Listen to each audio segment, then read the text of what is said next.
Guiones y guionistas, capítulo 60.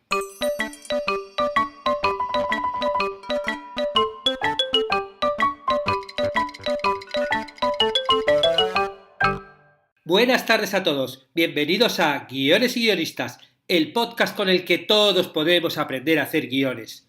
Cada semana salimos al aire con 2 programas en los que vemos un nuevo elemento, técnica o herramienta para que sepáis más del festivo mundo de los guionistas y el alegre arte de los guiones. ¿Qué tal lleváis las navidades?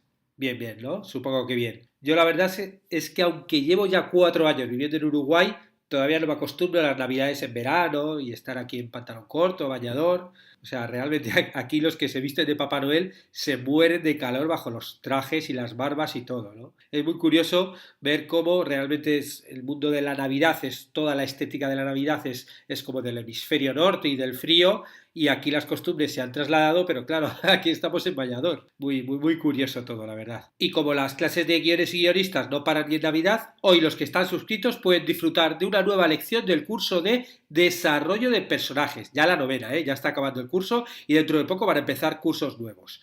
En esta clase la verdad es que va a ser muy interesante porque vamos a analizar con detalle los 12 arquetipos que propuso Jung aplicados a una serie que no voy a decir cuál es, pero es muy popular, ¿no? Es todo, la verdad es que bastante revelador, ya veréis, y que luego vais a poder aplicar a vuestras historias. Y como decía antes, ya quedan 9, 10, que luego queda la semana que viene y dentro de 2 semanas empiezan 2 cursos nuevos que ya os aventuraré de qué son.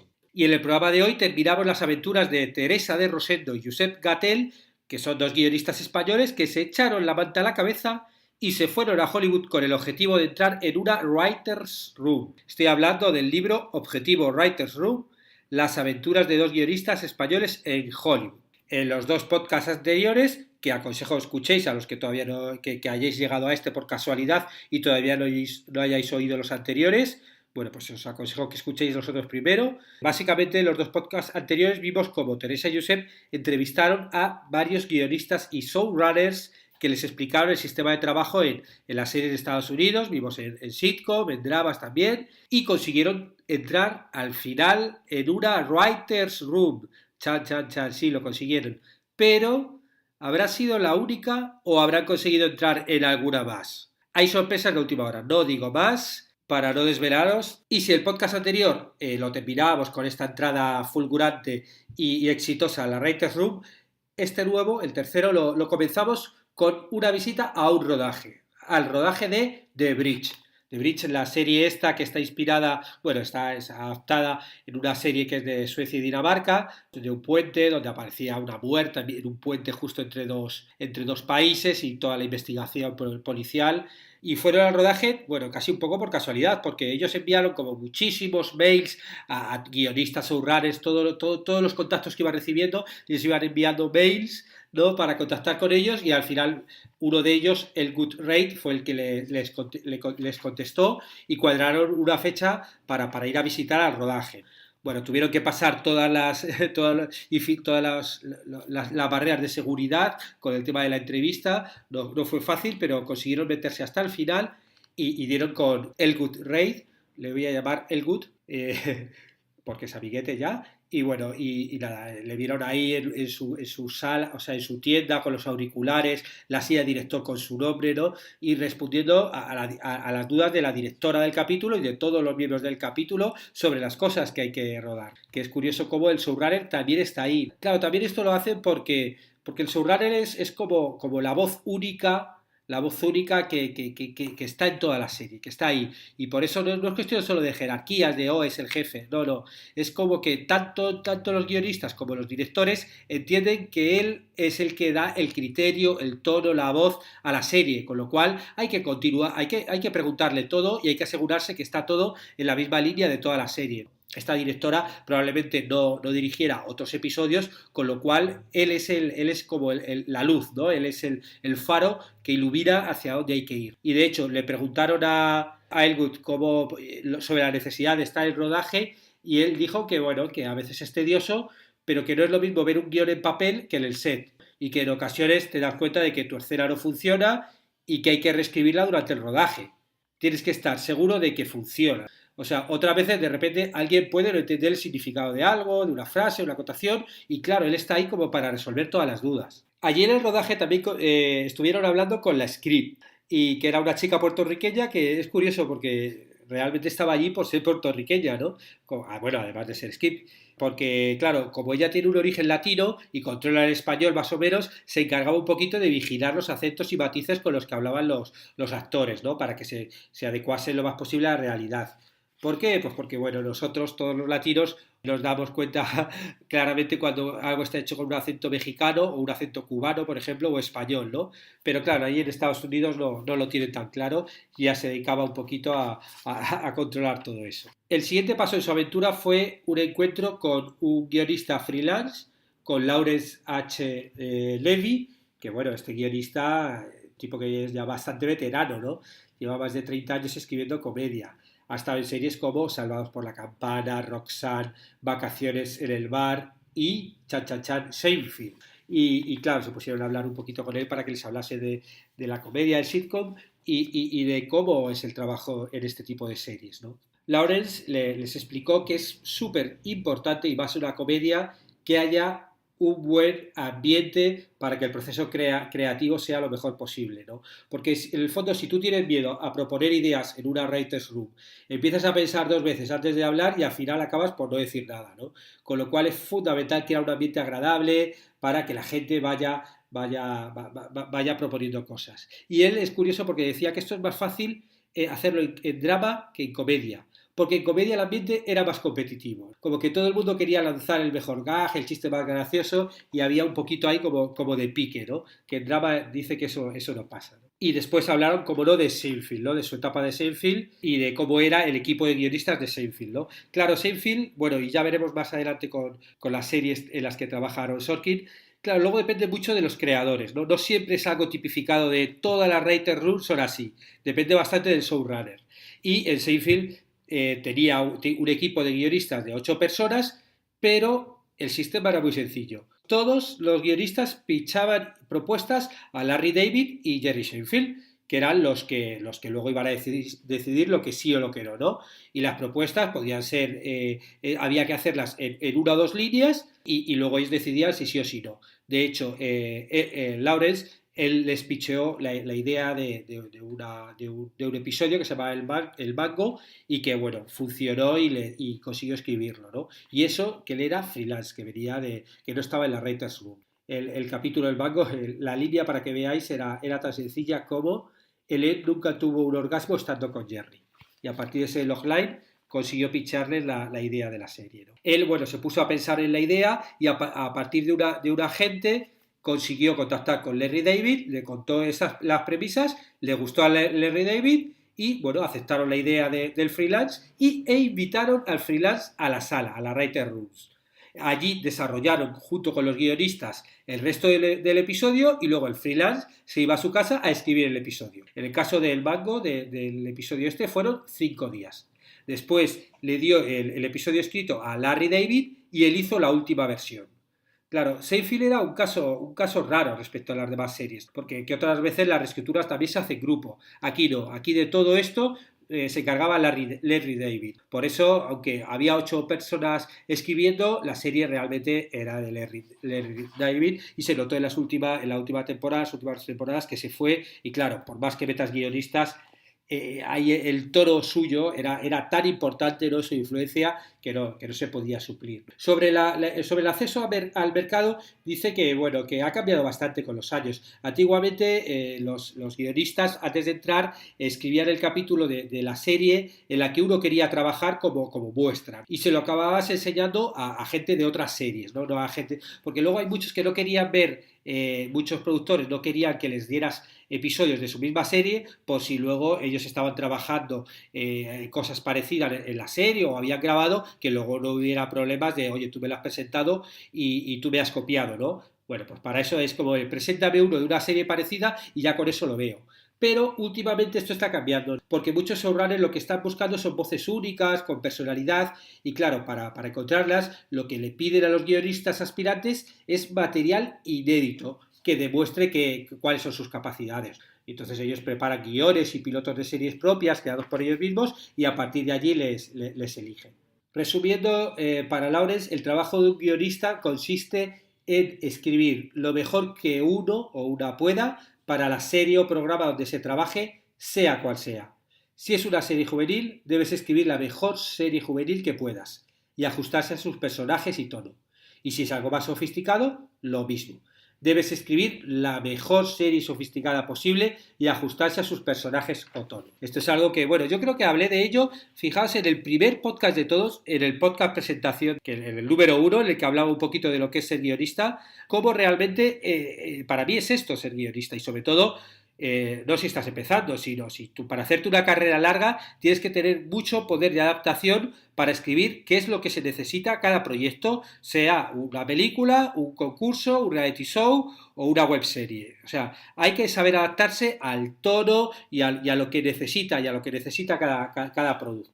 La segunda entrevista que tuvieron fue con Sal Calleros, que es un guionista que ha trabajado en series como Private Practice y Rizzoli Island, y que les comentó la importancia que hay en Estados Unidos de tener una trayectoria o experiencia vital, ¿no? Que el guionista haya vivido, no solo como guionista y que tenga experiencia, sino que muchos showrunners, mucha gente valora cuál es la vida que ha tenido ese guionista. Que hayas realmente, un poquito por lo que hablamos siempre, de haber vivido cosas antes de hablar de ellas, de escribir de ellas, ¿no? Y Sal le habló de cómo dentro de la jerarquía que había dentro de una writer's room, también existía una especie como de mentoría, ¿no? De que los superiores ayudan a los inferiores. Él cuenta, por ejemplo, que cuando era staff writer, que recuerdo que era el guionista de tabla rasa, ¿no? El más bajo que hay, como que tenía un supervising producer pegado a él continuamente y que le enseñaba a estar en el set, a responder las preguntas del equipo,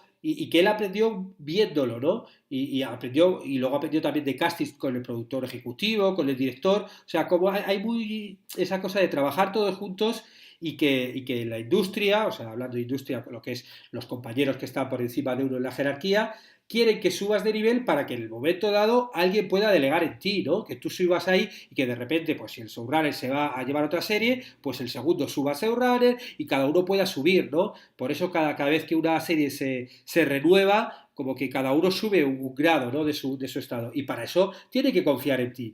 Por eso tienen que enseñarte. Y por eso realmente es por lo que dice Sal que hay mucha calidad en las series. Porque se ha llegado a un sistema en el que la experiencia equivale en cierto modo a una garantía en cuanto a capacidad de trabajo, ¿no? Preguntándole de dónde salen las historias, Sal cuenta que Private Practice, bueno, en esta serie que ellos tenían documentaciones sobre casos médicos, ¿no? A la hora de buscar las ideas. Pero muchas veces era el productor ejecutivo el que daba una idea, ¿no? Como, ahora quiero un episodio con un cura que tenga una ETS, ¿no? Una enfermedad de transmisión sexual. Y a partir de ahí lo generaban. Otras veces te encargan ideas de un día para otro, ¿no? Como en otras series de trabajo donde les decían, mañana cada guionista debe venir con 4 historias que quiera contar. Y otras veces te surgen de la experiencia personal, ¿no? Que es una gran fuente de inspiración. Al final las ideas nacen de todas partes, de noticias, del propio guionista, de la sala. Y una cosa que también hablaron con Sal es una cosa muy interesante que no habían hablado hasta ahora,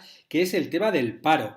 Porque, bueno, aquí ellos nos están contando un poquito las aventuras, la gente que trabaja, pero realmente de la gente que está en el sindicato solo trabajan actualmente tipo el 30-40%, o sea que hay periodos donde se pasa paro, ¿no? Y preguntándole a Sal cómo se gestiona la carrera, él contestó que escribiendo y escribiendo, que en Los Ángeles hay muchos guionistas, pero no todos escriben. Es muy importante tener material listo para mover. Y además es habitual que una gente te despida si lleva mucho tiempo sin trabajar. Por eso hay que estar siempre escribiendo. Y él da el ejemplo de su caso. Él se pasó 2 años en paro, tiempo durante el cual aprovechó para escribir 3 pilotos y un guión de largometraje. Él dice que cuando estás en paro tienes que escribir el triple, ¿no? Demostrar a toda gente que te tomas en serio tu carrera y eso es lo que luego te va a abrir puertas y por lo que te conozcan en otros estudios, ¿no? Eso yo creo que es una buena norma para todos los que quieran ser guionistas o todos los que sean guionistas y sigan en ellos. Es verdad que yo, por ejemplo, yo llevo trabajando más de 20 años y he pasado muchos momentos de paro en mi carrera. Claro, lo nuestro no es Hollywood, es otro sistema, pero siempre hay que hacer lo mismo, hay que escribir y pensar venga, ahora voy a pensar una idea para una serie y escribirla, ahora para una obra de teatro, ahora me hago el tratamiento de un guión de largo y luego cuando vea a alguien, porque luego es así, nunca sabes en qué momento te puedes cruzar y te puede venir la oportunidad. Yo el único largometraje que se hizo con un guión mío fue porque fui una productora para una cosa y ahí me crucé con alguien de ficción, me lo presentaron, me dijo que estaba buscando ideas y le presenté un guión que llevaba ya muchos años en un cajón olvidado, le gustó y a partir de ahí buscaron la plata para sacarlo adelante. Si yo no hubiera tenido ese guión, en ese cruce no hubiera podido conseguir que esa película saliera adelante. Con lo cual es lo que tenéis que hacer todos los que sois guionistas. Escribir, escribir y escribir. Y cuando tengáis tiempo libre, seguir escribiendo. Para que cuando os llegue la oportunidad tengáis algo que mostrar. Claro, según Sal, lo importante es tener buen material escrito y listo para entregar, porque allí se contrata más por las historias que por el nombre. Si tú tienes una buena historia y demuestras bien tu trabajo, puedes llegar a algo, ¿no? No va a ser por contactos, ¿no? Teresa y Josep siguieron sus aventuras, hablaron con un guionista de un late night, ¿no? Que les contó un poquito su proceso, cómo funcionan los late night. Bueno, también hablan del pitch en televisión, cómo hacen los pitching, pero bueno, me voy saltando un poco todo esto porque si no se hace esto eterno. Y voy directo al encuentro con Michael Gunn. Chun, chun, chun. Solamente os voy a decir una palabra. Michael Gunn fue guionista en The Newsroom, la serie de Aaron Sorkin, ¿no? Que yo creo, estamos hablando de HBO, o sea que está muy bien porque lo que hicieron ellos, los autores del libro, fue hablar con gente como muy distinta unos de otros para ver un poquito lo que es toda la industria, ¿no? Claro, lo que cuenta Michael, ellos le preguntaron a Michael cómo es el proceso de escritura en la Writers Room de Newsroom, la serie de Aaron Sorkin, ¿no? Y él les dijo que la fase de preproducción suele durar entre 2 y 2 meses y medio, ¿no? Y durante toda esa etapa, lo importante el objetivo es escribir 3 o 4 capítulos, porque luego, una vez que empieza la producción, el tiempo de Aaron en la sala se ve considerablemente reducido. Y claro, esto es trabajar en esta serie también es algo muy, muy peculiar, ¿no? Es un poquito como veíamos antes con Seinfeld, ya que en las series de Aaron Sorkin los guionistas siempre están en la sala, pero se rompe el reparto de trabajo habitual, ¿no? El típico el reparto de primero hacer los arcos de temporada, luego el episodio y finalmente se reparten los episodios a los guionistas. Bueno, pues Sorkin establece los arcos con el equipo, pero la escritura física, de hecho, de cada capítulo siempre corre de su parte. Y para poder abordarla, los guionistas le pichean ideas sueltas que él incorpora o no al guión, ¿no? El trabajo de un guionista de Newsroom, más que escribir, es vender ideas constantemente, escenas, tramas, recopilar noticias, pensar conflictos interesantes para los personajes, y tiene que generar muchas ideas a todos los niveles que se las tiene luego que pichear a Sorkin por medio de un informe que ellos llaman memo. Ellos tienen que ir creando estos memos que se le van pasando a Sorkin y luego, bueno, él de ahí toma lo que quiere. Claro, son series como muy personalistas, ¿no? Donde se ve mucho la personalidad del showrunner, de la persona que lo lleva detrás. Lo bueno que hay en las series es que los guionistas todos estos procesos los entienden. No es que digas, no escribo, qué horror, no. Es como, aquí el sistema es este, bueno, pues vamos a generar las mejores ideas posibles, con los mejores memos posibles, para ayudar a Aaron a crear la serie. Y si le preguntas a Michael sobre Sorkin, él lo defiende a muerte, ¿no? Él te dice que Aaron tiene un sentido extraordinario para detectar lo que funciona o no dentro del drama, ¿no? Que es intuitivo y genial. Él dice, nosotros podemos lanzar una idea o trama y podemos escribir para comprobar si funciona o no, pero él es capaz de saberlo mucho antes, y para mí esa es la razón de su éxito. Es un escritor brillante, pero su criterio y buen gusto es lo que hace que marque la diferencia, ¿no? Para que os hagáis una idea, el guión de Newsroom tarda en escribirse alrededor de un mes. Durante la fase de preproducción, en general se piensan y documentan tramas durante 2 o 3 semanas y luego, bueno, se escribe muy, muy, muy deprisa, ¿no? Luego Sorkin lo escribe todo rapidísimo. Pero claro, se habla mucho de que Sorkin es el autor y que él hace los guiones, y sí, es verdad, pero hay 8 guionistas detrás lanzándole ideas, preparándole, buscándole y preparándole todo el trabajo, ¿no? Y, otra sorpresita que les traía el viaje a Hollywood, que consiguieron entrar en otra Writers Room. ¿En cuál? En la de Bates Motel. ¿Y cómo llegaron aquí? Bueno, no sé si recordáis el primer capítulo de este podcast de Writers Room, en el que conocieron a Carlton Cuse, el showrunner de Lost, y fue él el que les dijo que sí que iban a poder conseguir entrar en una writer's room. Sí, si solamente pedían ir un día, poco a poco, y bueno, les animó para decir que no era imposible. Bueno, pues ellos le contactaron, y bueno, pues como a todos, ¿no? Con mucha antelación, y de repente, ya estando en Hollywood, les llegó el mensaje, les contestó diciendo que podían visitar un día su writer's room, ¿no? Donde está trabajando ahora, que es el Bates Motel.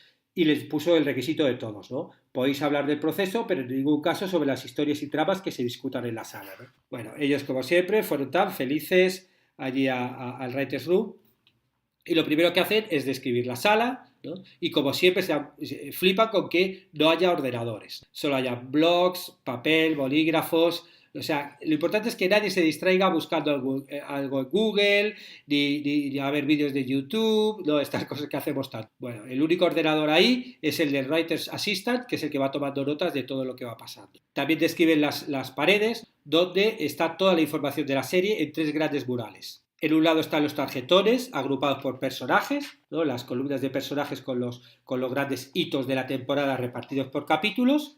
En otro, la pizarra por episodios, tal y como han quedado en los guiones definitivos. Y en el tercer mural, el desarrollo de la temporada capítulo por capítulo, escena por escena.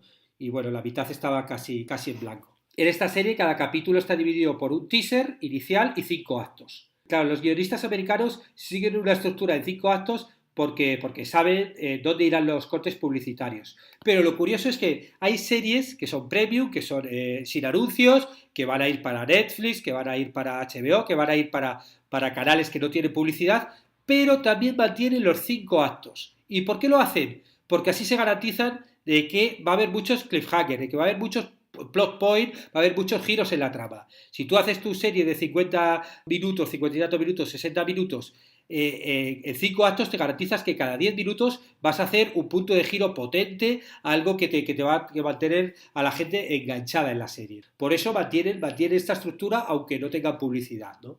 Y después, bueno, las tarjetitas todas tenían sus colores, sus tramas de personajes, y bueno, y lo mantenían ahí todo controlado. Ellos llegaron cuando estaban planificando los episodios del 6 al 10. Y bueno, empezaron primero con una tormenta de ideas, ¿no? Que arrancó desde los personajes. Esto lo comentan mucho, ¿no? El tema de cómo surgir siempre desde el personaje, ¿no? Y fueron repasándolos uno por uno para partir de los conflictos, los arcos, de lo que necesitaba cada uno de ellos y cuál iba a ser el viaje de los personajes hasta el final de la temporada, ¿no? Cuando se proponía un giro, un acontecimiento o a continuación, alguien analizaba por qué eso era bueno para un personaje, el significado de esa acción, para los conflictos pasados y también para los futuros, y se anotaba todo. Todo un ambiente muy relajado, donde incluso algunos guionistas le hacían bromas a Carlton Cuse y le decían, uy, esto es tan Lost, ¿no? Y hacía muchas bromas, ¿no? Pero dando ideas y desarrollándolas, ¿no? Porque al construir las escenas claves, ellos no se conformaban con decir cuál era el pulso inicial, sino que se detenían a pensar qué más podían añadir para enriquecerla, ¿no? Qué aportaba tal o cual personaje, en qué punto estaba ese personaje, qué podía aportarle a la escena, bueno, y así iban aportándolo todo hasta que fueron a la comida y nada, ellos también comieron allí con ellos, ¿no? Y les hizo mucha gracia algunas cosas que se habían comentado allí, ¿no? Como por ejemplo algunos conceptos como el de Holy Shit Moments, esos momentos en los que el espectador se queda tan sorprendido que se le escapa un taco, una grosería, un insulto, ¿no? Que también llaman Big Bombs. Claro, estamos hablando de una serie, de un thriller, ¿no? Estamos hablando de una serie con muchos sustos. Y también hablaba de los mouth breathers, que literalmente es la gente que respira con la boca. Y poéticamente se refiere a momentos que sorprenden al espectador y le hacen coger aire de golpe, ¿no? Como cuando hay un susto. Y después de esta visita a la segunda Writers' Room, con el doble objetivo cumplido, antes de volver a España todavía pudieron hacer una entrevista más. ¿Y a quién fue? A Elwood Reid, con el showrunner de The Bridge. Claro, cuando estuvieron allí pudieron ver la grabación, pero no pudieron hablar con él, ¿no? No podían hablar con él porque estaba trabajando el señor, ¿no? Y entonces pudieron hacer una entrevista ya que completó el viaje, ¿no? Este tipo empezó la carrera como escritor de novelas y relatos cortos, pero bueno, ha trabajado en televisión en Fiscal Chase, en Hawaii 5.0, en Undercovers, Caso Abierto, Justicia Ciega, o sea, cantidad de series, sobre todo de género procedimental. Por cierto, algún día de estos haré un podcast sobre este género que es muy, muy interesante. Y él dice que es curioso cómo las comedias y los dramas se escriben de forma distinta. Como que en comedia los guionistas se sientan en la writer's room y escriben chistes durante todo el día. Y los escriben, los reescriben durante todo el día. Pero en drama, en la writer's room, lo que se hace más bien es debatir sobre ideas, conceptos. Como que la comedia se escribe en la sala y luego el drama lo escribes tú solo. Una vez que ya has debatido todos los conceptos, el drama como que ya se va el guionista a escribirlo a su casa, ¿no? Y es curioso porque él opina que una escaleta detallada no es algo esencial. Porque él piensa que lo que funciona en una escaleta no necesariamente funciona luego en el guión. Y que a veces te pasas horas trabajando en escaleta que luego no funciona, ¿no? Y tienes que cambiarlo, ¿no? Y que lo mismo pasa en el set. Él comenta como en la ficción por cable se basa en la idea de que siempre puedes evolucionar, mientras que la televisión en abierto se plantea más como un trabajo en serie, una fábrica. Él dice que la diferencia entre los dos sistemas de trabajo son los personajes, porque las cadenas generalistas tienen que gustar, tienen que caer bien. El protagonista siempre tiene que actuar correctamente. No puede ir y ahí venga, tirarse a la camarera, como que sería mala persona si hiciera eso. Y si mete la pata tiene que disculparse. En cable no, ¿no? Y claro, por eso nos dan personajes como Los Soprano, como Breaking Bad. O sea, puedes profundizar en los personajes y sacar más su lado oscuro, ¿no? Hacerlo un poquito más complejo, ¿no? Según él, hay dos tipos de showrunners. Los que aportan una voz fuerte y los que son buenos capitanes. Estos últimos son buenos ajustando un presupuesto, el calendario, gestionando el equipo, ¿no? Y las cadenas los adoran. Pero él reconoce que no es uno de esos. Él es más de aportar una voz propia y claro, por eso prefiere trabajar en este tipo de series, ¿no? Su sistema de trabajo es hacer primero un brainstorming y luego rápidamente repartir las historias y que cada guionista se vaya a escribir. Y luego ya que vuelvan y que le hagan el pitch a él. Y ahí se redactan notas y el guionista vuelve a hacer el capítulo. Para él lo más importante es hacer cuanto antes el primer borrador. Si no entregas un buen primer borrador, ya saben que no va a funcionar. Por eso él es de no perder tanto tiempo en la escaleta, él le dedica 2 o 3 días, ir rápidamente al primer borrador. Y ya para finalizar, Teresa y Josep hablan de los estilos de esos showrunners, de los sueldos y las diferencias que hay entre España y Estados Unidos, ¿no? Y con esto terminamos ya la visita que hemos hecho al libro Objetivo Writers Room. Para los que queréis conocerlo con más detalle, bueno, y queréis comprarlo, la verdad es que merece la pena. Os pongo el enlace de Amazon para que podáis adquirirlo. Y con esto terminamos el podcast de hoy, en el que hemos visto la tercera parte dedicada al libro Objetivo Writers Room. Las aventuras de 2 guionistas españoles en Hollywood. Muchas gracias por acompañarnos y pediros que si os ha gustado hagáis una valoración de 5 estrellas y una reseña en iTunes o un me gusta en iVoox. Estaremos juntos los martes y jueves con nuevas técnicas, estrategias y análisis para que aprendamos entre todos a ser mejores guionistas. ¡Hasta pronto!